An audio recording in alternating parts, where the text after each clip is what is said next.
একটা সময়ে জুটি বেঁধে অনেক নাটকে অভিনয় করেছেন তাহসান খান ও রাফিয়াত রশিদি মিথিলা। অভিনয় করতে গিয়ে তাদের মধ্যে মন দেওয়া নেওয়া হয়। এরপর তারা বিয়ে করে দীর্ঘদিন একসাথেই ছিলেন। 2017 সালে তাদের বিচ্ছেদ হয়ে যায়। বিচ্ছেদের পর একসাথে তাদের অভিনয়ে আর দেখা যায়নি। 7 বছরের বিরতির পর বাজি ওয়েব সিরিজের মাধ্যমে ফের একসঙ্গে জুটি বাঁধছেন তাহসান ও মিথিলা। গতকাল মঙ্গলবার এক অনুষ্ঠানের মাধ্যমে প্রকাশ করা হয় সিরিজের ট্রেলার। দীর্ঘদিন পর মিথিলার সঙ্গে অভিনয় প্রসঙ্গে তাহসান বলেন, মিথিলা অনেক গুণী অভিনেত্রী, অনেক বছর পর তার সঙ্গে কাজ করছি। যদিও সিরিজটি 7 পর্বের মধ্যে মাত্র একটি দৃশ্য আমাদের একসঙ্গে দেখা যাবে, তার সঙ্গে আমার কাজ করার অভিজ্ঞতা অনেক ভালো। তাহসানকে নিয়ে কৌশলে উত্তর দিয়েছেন মিথিলা। তিনি বলেছেন, অনেক দিন পর তাহসানের সঙ্গে অনস্ক্রিন কাজ করা হলো। শুধু তাহসান নয়, এই সিরিজের অনেক সহশিল্পীর সেই সঙ্গে দীর্ঘদিন পর কাজ করা হলো। গুণী অভিনেতার সঙ্গে অভিনয় করতে সবসময়ই ভালো লাগে। এছাড়া বাজি তাহসানের প্রথম ওয়েব সিরিজ, নির্মাতা আরিফুর রহমানের প্রথম সিরিজ। আশা করি অনেক কিছু প্রথম মিলিয়ে ভালো একটি কাজ হয়েছে। এক প্রশ্নের জবাবে মিথিলা বলেন, আমি এমনিতেই কম কাজ করি, তাই কাজ করাটাই বেশি মিস করি। গত 2 বছরে ঈদ ছাড়া মুক্তি পায়নি সাকিব খানের কোনো সিনেমা, এ নিয়ে অনেক সমালোচনা করেছেন। অনেকে মনে করেন ফ্লপ হওয়ার আশঙ্কায় ঈদ ছাড়া সিনেমা মুক্তি দিতে চান না তিনি। বরাবরের মতো এবার ঈদেও মুক্তি পাচ্ছে সাকিব খানের সিনেমা। ঈদুল আজহা উপলক্ষে মুক্তি পাচ্ছে তুফান। 90 দশকের এক গ্যাংস্টারের গল্পে সিনেমাটি বানিয়েছেন রায়হান রাফি। এতে সাকিব খানের সঙ্গে আছেন নাবিলা ও পশ্চিমবঙ্গের মিমি চক্রবর্তী। একটি বিশেষ চরিত্রে অভিনয় করছেন চঞ্চল চৌধুরী।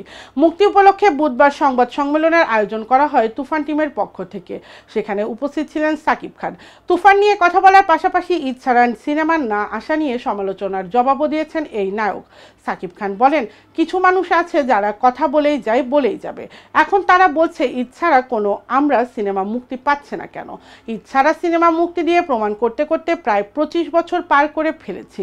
এখন বিষয়টাকে আর প্রমাণের মধ্যে দেখি না। আমি মনে করি না আমাকে আর নতুন করে প্রমাণ করতে হবে। এখন আমি কাজ করতে চাই ভালোবাসার মানুষদের জন্য। যুক্তরাষ্ট্র থেকে যখন দেশে ফিরেছিলাম, সে সময় যারা লাইন ধরে বিমানবন্দরে দাঁড়িয়েছিলেন তাদের জন্য কাজ করতে চাই, তাদের ভালোবাসার দাম দিতে চাই। সেজন্য চেষ্টা করছি বেছে বেছে ভালো সিনেমায় অভিনয় করতে। যদি কোয়ালিটি সিনেমা না হয় তাহলে আমরা লড়াই করব কিভাবে? ভালো সিনেমা না হলে আমাদের দেশের মাল্টিপ্লেক্সে চলছে না, আর বিদেশে চলা তো অনেক দূরের কথা। হলিউড বা বলিউডের সিনেমার পাশে আমরা সিনেমাকে জায়গা দিতে হলে তো কোয়ালিটি লাগবে।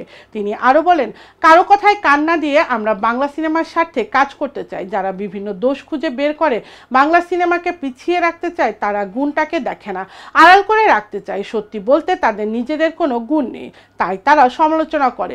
তাদের কথা না শুনে ভালো বাংলা সিনেমার পাশে থাকুন, সেটা আমার হোক কিংবা অন্য কারো হোক। আগামীতে ঈদ ছাড়াও মুক্তি পাবে সাকিব খানের সিনেমা, এমন তথ্য জানিয়ে সাকিব খান বলেন, সামনে ঈদ ছাড়াও সিনেমা মুক্তি পাবে। দরদ ঈদ ছাড়া মুক্তি পাবে। আরও কয়েকটি সিনেমা নিয়ে কথা হচ্ছে যেগুলো ঈদ ছাড়া মুক্তি পাবে।